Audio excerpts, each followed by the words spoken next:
friends. I'm Kelly Deacon, or Follow Fear, Find Beauty on Instagram, and I make videos empowering people to do the things that they're fearful of in order to change their lives. And it's not so much those specific things, but learning to tolerate that feeling of feeling scared and know that you can still do those things and you can still live a life that goes towards something that you really value. And part of that process of helping to empower people is to walk the walk and do it myself. And I've done some pretty big things in my life that felt really scary, and there was a big portion of my life that I didn't do things because I was too scared, like graduate school and like losing 100 pounds. But there are some things left. And the last video, I identified something that I'm really scared of, and that's buying a home, for several reasons that we talked about before. But now, in order to buy a home, I need more money coming in and less money coming out. So I need to figure out those habits and figure out why I can't make this happen. So I challenged myself and my friends to go on a spending freeze. That means no money. Don't spend any money for a week. And it's been tricky. It's been hard, but doable. Except for I ran out of gas. That's a little bummer. I did have to buy some gas. But anywho, I have learned a lot of things about my spending habits by doing that exercise. Because certainly not spending money is not sustainable. But you will learn a lot of reasons why you are spending money. And it's probably not things that are going towards living your life with the values that you find most important. Okay, so this is what I've learned. I tend to spend money on my way home from work to home. I'm a single mom and I have a pretty intense job, and I think sometimes the idea of just shifting over into momhood when I've been with kids and it's been really intense all day is a lot, and I kind of need like an interim moment. So I'll stop at a convenience store or swing by Ross, and usually, sometimes just look at things, but sometimes purchase something that I probably don't need. So that is something that I need to problem solve, because spending money as a solution doesn't seem like the best idea. The other thing that I realize is that online shopping is all of our nemesis, but I tend to do that at night. I think during the day, you can really kind of avoid a lot of those difficult thoughts because you keep busy. But at night, when it's still and all those thoughts come up, I find myself looking for things to distract myself. And sometimes I buy things online. And so that is something that I need to manage in a different way too.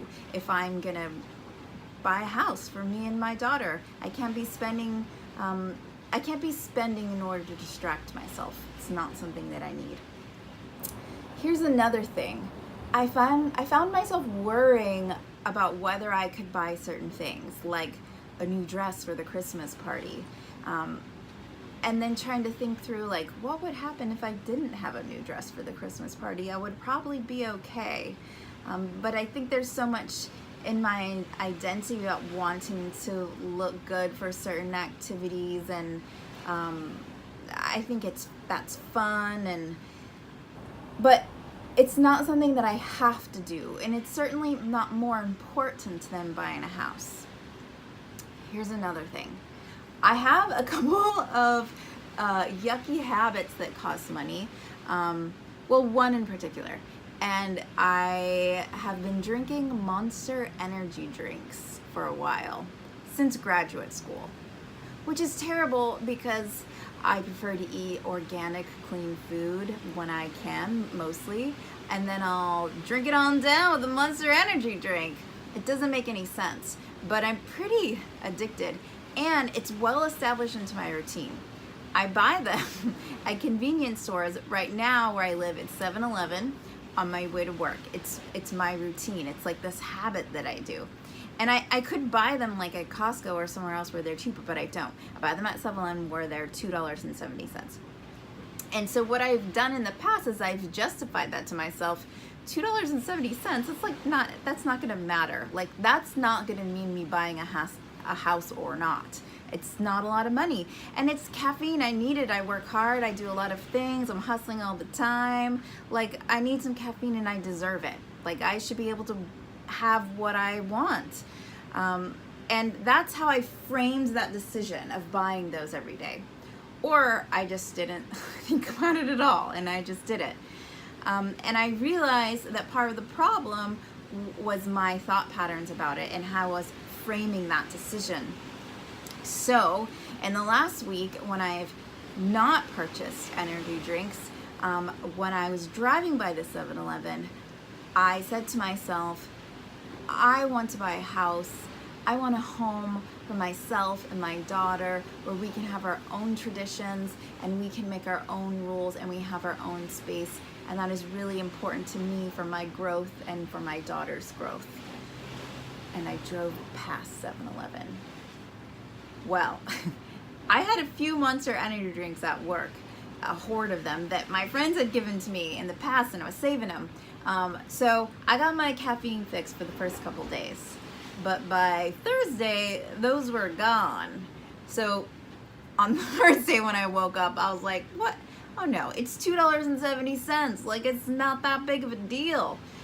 And I really struggled, and I actually got on Facebook Live and like shared that with everyone because I just needed some accountability, because I was really doing a good job convincing myself that it didn't really matter. It was $2.70. And I got through, felt terrible, still feeling terrible today. I am dragging. I have not purchased a Monster energy drink, but boy, did I want to, because I'm also feeling the caffeine withdrawals, and I'm challenging myself to like just go without caffeine instead of replacing it, because it's just a habit of spending money that I would like to eliminate. And when I'm doing all this hustling and hard work, I don't want to waste any of it on something that I potentially don't need. So that's been a huge wake-up call. I have a bunch of other things to share about how I've sabotaged my budget in the past, because I have been working on a budget and I did have all these great ideas of how I was going to save in the past, but I screwed it up. So that's going to be the next video. How I have screwed up a budget in the past and how I'm going to do it differently this time and try not to screw it up. But you know, all those logistics of how you set it up, they're important, but they're not as important as how you're framing your thoughts. Because I did all the things. I had 3 separate bank accounts, I had all the things, but I found a way around it by convincing myself and reframing those decisions that I was making. So this time around, I've learned through this spending freeze that there are habits that I have that are not doing me any good and not allowing me to live a life that I really value. So that's going to be part of the plan from here on out. And I would love to hear anyone else's feedback on what they learned when they were doing a spending freeze. There's a bunch of other things too, but I don't want to make this too long. But I hope that people will share and even maybe record a video of yourself of what you learned when you were doing this spending freeze. And even if you couldn't do it, if even this first time around you couldn't do it, I will say the other thing that was really important is you have to plan. Like, if you don't plan, that means you're gonna spend money. Just remember that. If you don't plan, you will spend money. If you don't plan, you will spend money.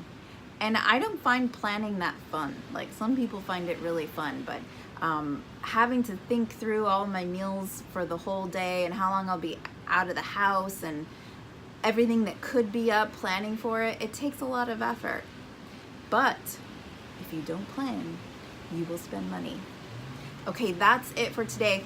You know, I am just starting out with this YouTube thing. I'm the little engine that could. I have a couple subscribers. So if you could subscribe and like this video, it means so much, because, you know, Mama's trying to build an empire and I'm trying to help you, to empower you to do the things that are valuable to you and change your life too. And so I hope that we can work on this journey together, because we have a lot to offer each other. Thank you for listening, friends. I look forward to sharing more with you. Bye.